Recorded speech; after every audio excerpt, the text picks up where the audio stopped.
Assalamualaikum warahmatullahi wabarakatuh, guys.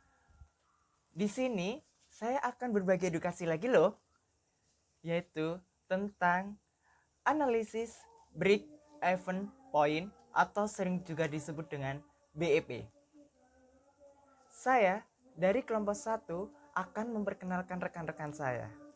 Yang pertama yaitu Nesi Aprilia Damani dengan nomor induk mahasiswa 20130002.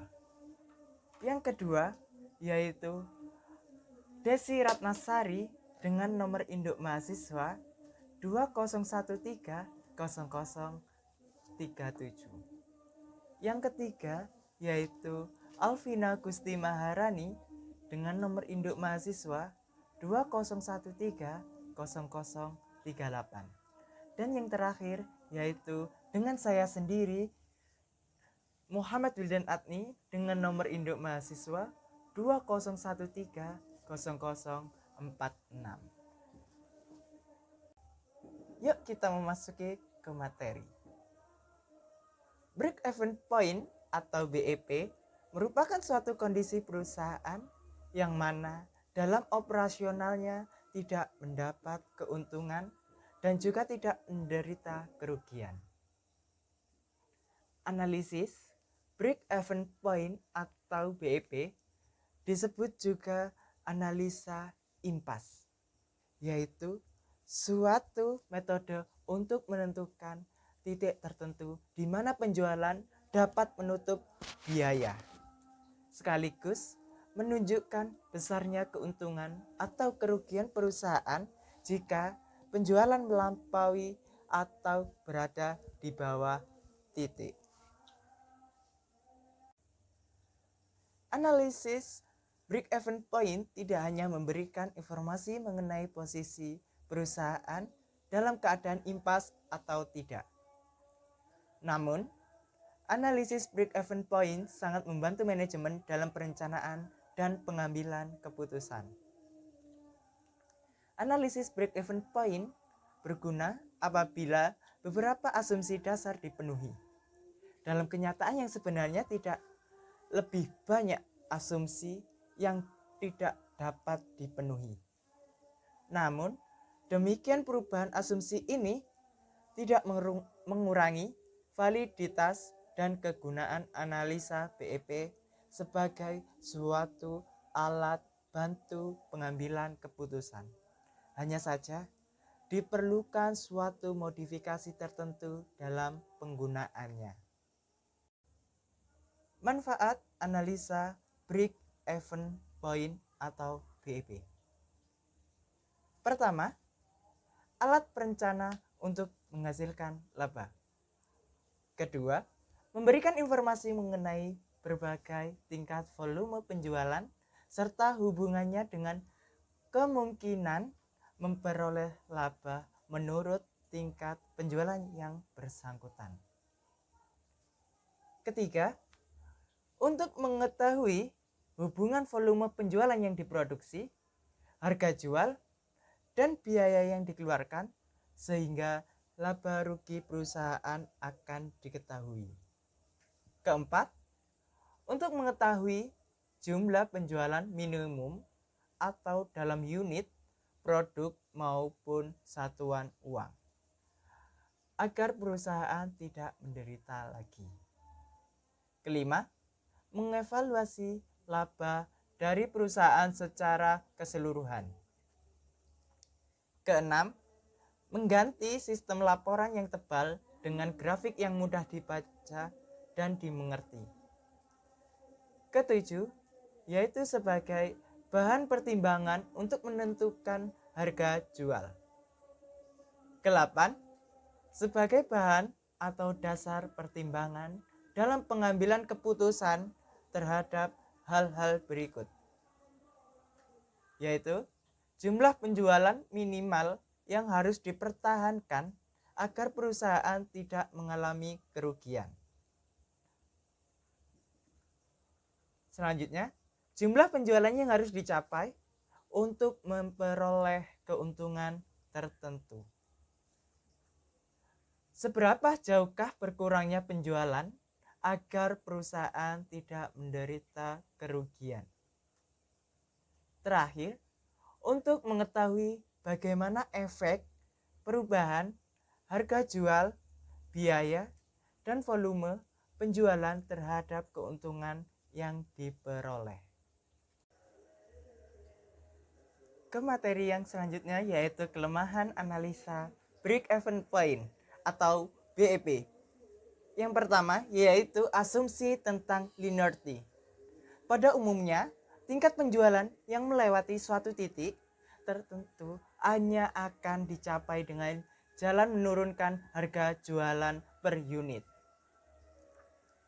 Hal ini tentu saja akan menyebabkan garis revenue tidak akan lurus, melainkan melengkung.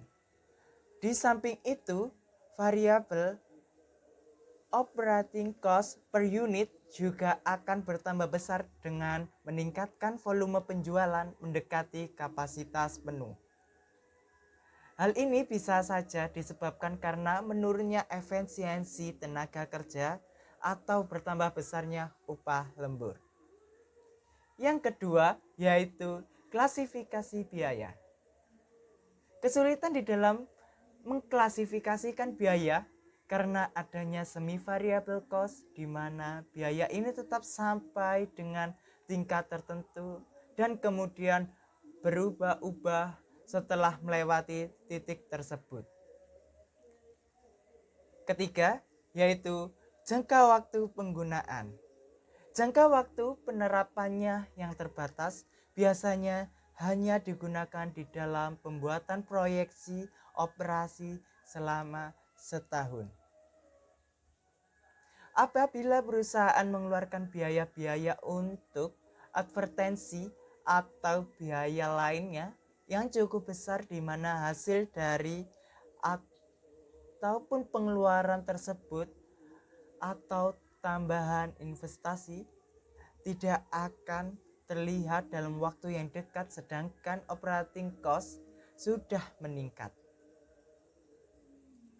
Maka sebagai akibatnya jumlah pendapatan yang harus dicapai menurut analisa break-even point agar dapat menutup semua biaya-biaya operasi yang bertambah besar juga. Kelemahan dari analisa break-even point yang lain adalah bahwa hanya ada satu macam barang yang diproduksi atau yang dijual. Jika lebih dari satu macam, maka kombinasi atau komposisi penjualannya atau sales mix akan tetap konstan. Jika dilihat di zaman sekarang ini, bahwa perusahaan untuk meningkatkan daya saingnya mereka menciptakan banyak produk. Jadi sangat sulit dan ada satu asumsi lagi yaitu harga jual persatuan barang tidak akan berubah berapapun. Jumlah satuan barang yang dijual atau tidak ada perubahan harga secara umum. Ini saya akan mempresentasikan tentang metode perhitungan break-even point atau BEP. Metode persamaan atau equation method. Metode persamaan atau equation method adalah metode yang berdasarkan pada pendekatan laporan laba rugi. Pada keadaan titik impas, laba operasinya sama dengan 0, sehingga akan menghasilkan jumlah produk dalam satuan unit maupun satuan uang penjualan yang dijual mencapai titik impas ditambah biaya tetap. Penghasilan total sama dengan biaya total. Penghasilan total sama dengan biaya variabel ditambah biaya tetap. Persamaan tersebut dapat diuraikan dalam rumus berikut. PX sama dengan A ditambah BX. Keterangan P sama dengan harga jual per unit produk. X sama dengan unit produk yang dijual atau produksi. A sama dengan total biaya tetap. B sama dengan biaya variabel setiap unit produk. Dari persamaan di atas dapat diuraikan menjadi rumus break-even point sebagai berikut. A. Break-even point dalam satuan uang penjualan. BEP atau rupiah sama dengan A per 1 dikurang BX per PX. B. Break-even point dalam unit produk. BEP atau unit sama dengan A per P dikurang B. Metode kontribusi unit. Metode ini merupakan variasi metode persamaan. Setiap unit atau satuan produk yang terjual akan menghasilkan jumlah margin kontribusi tertentu yang akan menutup biaya tetap. Metode kontribusi unit adalah metode jalan pintas di mana harus diketahui nilai margin kontribusi. Margin kontribusi adalah hasil pengurangan pendapatan dari penjualan dengan biaya variabel, sedangkan rasio margin adalah margin kontribusi dibagi dengan penjualan. Untuk mencari titik impas rumusnya adalah sebagai berikut. BEP atau unit sama dengan biaya tetap atau margin kontribusi per unit. BEP rupiah sama dengan biaya tetap dibagi rasio margin kontribusi. Metode grafis. Manajer dapat menggambarkan titik impas melalui grafis. Grafis titik impas akan menunjukkan volume penjualan pada sumbu X atau garis horizontal dan biaya akan terletak pada sumbu Y atau garis vertikal. Sedangkan titik impas akan terletak pada perpotongan antara garis pendapatan dan garis biaya. Garis sebelah kiri garis impas menunjukkan sisi kerugian, sebaliknya sisi kanan menunjukkan sisi laba usaha. Selanjutnya, saya akan menerangkan mengenai analisis perhitungan break-even point atau BEP. PT Laksamana Raja di Laut memiliki data biaya dan rencana produksi sebagai berikut. Yang pertama, biaya tetap sebulan adalah sebesar 140 juta rupiah, yaitu yang terdiri dari biaya gaji pegawai dan pemilik sebesar 75 juta rupiah, biaya penyusutan mobil kijang sebesar Rp1.500.000, biaya asuransi kesehatan sebesar Rp15 juta, biaya sewa gedung kantor sebesar Rp18.500.000, biaya sewa pabrik sebesar Rp30 juta. Yang kedua, biaya variabel per unit sebesar Rp75.000, yaitu terdiri dari biaya bahan baku sebesar Rp35.000, biaya tenaga kerja langsung sebesar Rp25.000, dan biaya lain sebesar Rp15.000. Yang ketiga, harga jual per unit sebesar Rp95.000, dan yang keempat, kapasitas produksi penuh 15.000 unit. Dari data PT Laksamana Raja di Laut tersebut dapat dihitung break-even point-nya atau BEP-nya sebagai berikut. Yang pertama menggunakan metode persamaan dengan rumus BEP rupiah sama dengan A per 1 minus BX per PX, di mana BX rupiah merupakan break-even point dalam rupiah, A merupakan biaya tetap, BX merupakan biaya variabel per unit dikali kapasitas produksi penuh, dan PX merupakan harga jual per unit dikali kapasitas produksi penuh. Sehingga diperoleh perhitungan BEP rupiah sama dengan 140 juta per 1 minus 75.000 dikali dengan 15.000 per 95.000 dikali 15.000. Sama dengan 140 juta per 1 minus 1.125 juta per 1.425 juta, sama dengan 140 juta per 1 minus 0,79 diperoleh 140 juta per 0,21, maka diperoleh nilai 665 juta. Selanjutnya akan dicari BEP unit dengan rumus A per P minus B, di mana BEP unit adalah break-even point dalam unit, A merupakan biaya tetap, B merupakan biaya variabel per unit, dan P merupakan harga jual per unit. Maka BEP unitnya diperoleh 140 juta per 98.000 dikurangi 75.000 sama dengan 140 juta per 20.000, diperoleh nilai 7.000 unit. Yang kedua menggunakan metode kontribusi unit. Yang pertama dicari BEP rupiahnya dengan rumus biaya tetap per rasio margin kontribusi, yaitu sama dengan biaya tetap per margin kontribusi dibagi penjualan, sama dengan 140 juta per 20.000 bagi 95.000, diperoleh nilai 665 juta. Perhitungan selanjutnya dicari BEP unitnya dengan rumus biaya tetap per margin kontribusi per unit sama dengan biaya tetap per penjualan dikurangi biaya variabel dengan nilai 140 juta per 95.000 dikurangi 75.000 sama dengan 140 juta per 20.000 diperoleh 7.000 unit. Kemudian yang ketiga adalah metode grafis. Dalam menentukan titik break even point, menggunakan metode grafis dapat dilakukan dengan beberapa langkah. Yang pertama yakni tentukan sumbu X terlebih dahulu, di mana sumbu X ini adalah harga dan sumbu Y di mana di sini adalah produksi. Kemudian kita gambarkan garis biaya tetapnya, terus kemudian kita gambarkan garis biaya variabel yang diawali pada posisi biaya tetap. Terus kemudian kita gambarkan garis penjualan yang dimulai dari titik 0. Nah, dari garis-garis tersebut yang sudah digambarkan, nanti antara garis biaya variabel dengan garis penjualan akan kita temukan titik perpotongan yang disebut dengan titik BEP. Nah, dalam metode ini ada contoh kasus sebagai berikut. Biaya tetapnya sebesar 140 juta, terus kemudian untuk biaya variabel per unitnya yaitu 75.000, terus harga jual per unit adalah 95.000, kapasitas penuhnya 15.000 per unit. Maka dapat digambarkan grafiknya sebagai berikut.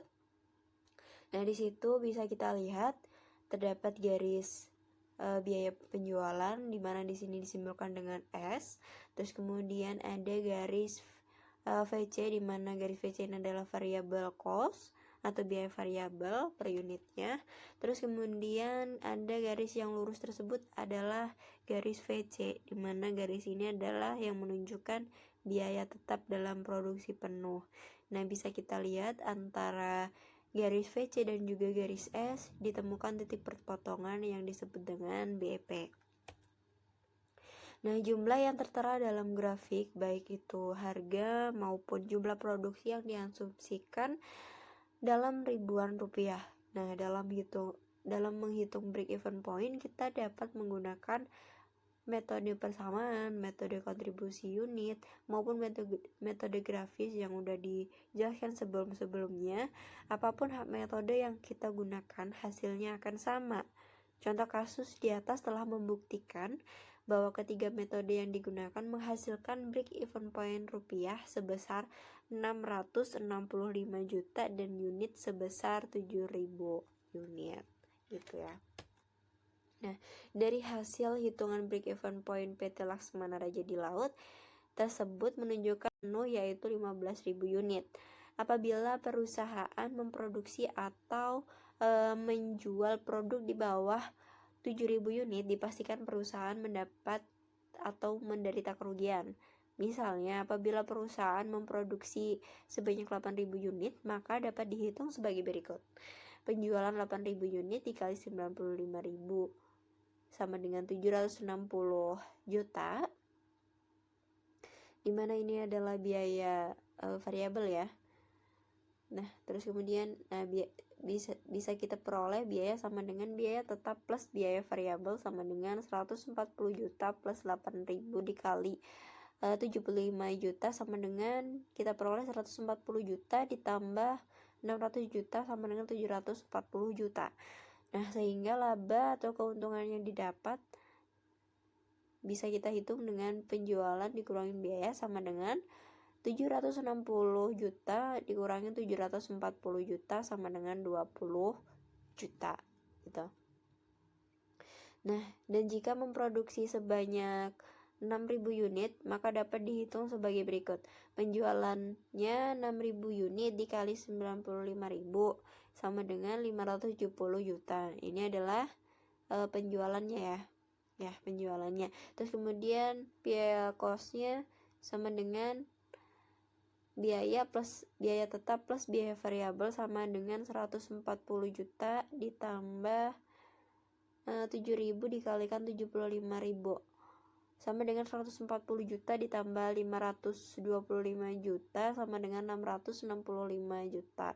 Sehingga kerugian yang diderita oleh perusahaan bisa dihitung sama yakni penjualan dikurangin biaya sama dengan 570 juta dikurangi 665 juta sama dengan ini mengalami kerugian ya, 95 juta. Nah, dalam dunia usaha tidak terkecuali unit perusahaan dari waktu ke waktu akan mengalami perubahan yang dapat terjadi dalam bulan, triwulan maupun perbedaan kondisi dari tahun ke tahun disebabkan oleh faktor internal perusahaan maupun eksternal perusahaan termasuk pengaruh kebijaksanaan pemerintah. Nah, untuk mengatasi hal ini, pimpinan perusahaan harus dinamis, peka terhadap perubahan, mempunyai pengetahuan dan pengalaman dalam membuat alternatif pemecahan masalah sehingga tepat dan akurat dalam mengambil keputusan, khususnya dalam hal untung rugi perusahaan.